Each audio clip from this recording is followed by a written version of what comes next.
Isn't it a bit odd that the Tyderium was disguised as a cargo ship, but looks basically identical to any other Imperial shuttle? Well, firstly, that's actually not true. Each shuttle in Return of the Jedi does have a unique paint job. Vader's shuttle is basically white, Palpatine's shuttle is white with a dark gray stripe on the nose, and the Tyderium is a dirty gray color, though the perception of this is completely dependent on lighting conditions, which means the distinction is pretty clear in behind-the-scenes photos, but it usually gets lost in the film itself, which really just illustrates the peril of trying to differentiate different ships with just subtle differences in paint. And until I realized that the Tyderium was actually fairly dark in color, I had wondered what motivated that gray color scheme on the cargo shuttles in Rogue One. It's possible that the gray color scheme here was inspired by the Tyderium, but it is also fairly different in the end. It's a much darker gray apparently, and we see these white stripes as well. But given that this is how cargo ships look in Rogue One, and given the fact that we're supposed to take all the visuals as canon, shouldn't the Tyderium, disguised as a cargo ship, look consistent with the cargo shuttles in Rogue One? So I came up with a way for the Lambda-class shuttle to carry a cargo pod, putting it more into the ballpark of how the cargo shuttles look in Rogue One.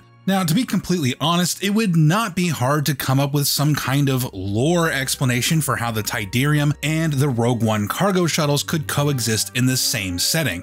But even if it is relatively easy to harmonize Return of the Jedi with Rogue One, I still wanted to explore the visual change, because even if something can be explained, it often shouldn't have to be explained, especially if you can explain it visually. And giving the Tyderium a more unique visual design gives a lot more nuance to the world without adding any additional exposition to the film. So normally I'm not one for retroactive changes to the original trilogy, but this seems like an ideal situation for both expanding the world and making the Tyderium more unique, which kind of sounds like a win-win to me. So first, I naturally wanted to implement the concept of a detachable cargo pod for the Lambda. The big orange, seemingly detachable pod is integral to the appearance of the Zeta class, and it should be important to a cargo Lambda as well. Incidentally, the Lambda class already has a completely flat underside, and when its wings are deployed, they form a nice little box area right here. It's almost like they intended to put detachable modules here. Now, I don't actually think that's the case, but it is uncannily convenient. Of course, there is the problem of the Lambda's landing gear, and I could have gone the route of adding small landing gear to the container itself, as has been done on some other Star Wars ships, and I guess that gives you the benefit of making the module as big as you want, but I really wanted to keep the full functionality of the Lambda as is, and fortunately the Lambda class has a really wide stance to its landing gear, which means I only really needed to cut a little bit into the cargo container to accommodate the landing gear doors on the Lambda class. So now with that, this shuttle can now carry a pretty sizable cargo container with no modifications to the ship itself. Now, the cargo pod does seem maybe pretty small relative to the ship, but its internal volume is still some 90 cubic meters, which is only a bit less than the capacity of a standard semi-truck, which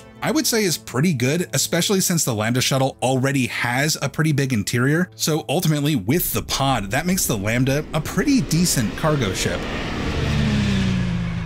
I hope you guys enjoyed that little foray into speculative Imperial shuttle fan lore. It's a whole lot of fun to explore these concepts and to fully visualize them. I'd like to give a special shout out to Ryan Fletcher of Skyforge for the animations in this video, and to Ethan Ramos for letting us use his amazing Lambda class model, and finally to Agalos Carderenas, who really outdid himself with the renders for this video. The sort of content that we make here on this channel is only possible because of the support of over 230 amazing people on Patreon. I could not do it without you guys. I have a growing list of exciting video ideas that I'd love to make, and I can't wait for you guys to see what I have in store. And every little bit of additional support makes it that much easier to bring those videos to life. So if that sounds like something that you would like to be a part of, head on over to my Patreon page. But really, it's always just great to have you here on YouTube. Thank you all so much for watching, and I'll see you next time.